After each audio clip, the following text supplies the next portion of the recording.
AI is likely to play a key role in this endeavor, as it will be necessary to develop autonomous mining machines that can operate in low-gravity environments and navigate complex terrain with precision. This allows us to explore areas that would be too dangerous or difficult for human astronauts, while still gathering valuable data and insights about our solar system.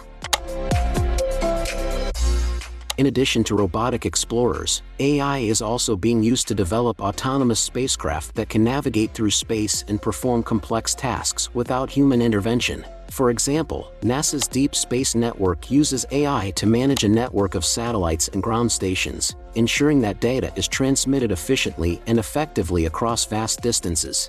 This type of technology will become increasingly important as we continue to explore deeper into space, where communication delays and other challenges make it difficult to control spacecraft in real time. As the demand for rare minerals and resources continues to grow on Earth, some companies are turning to space mining as a potential solution. By mining asteroids and other celestial bodies, we could potentially access vast quantities of valuable resources without the environmental impact of traditional mining.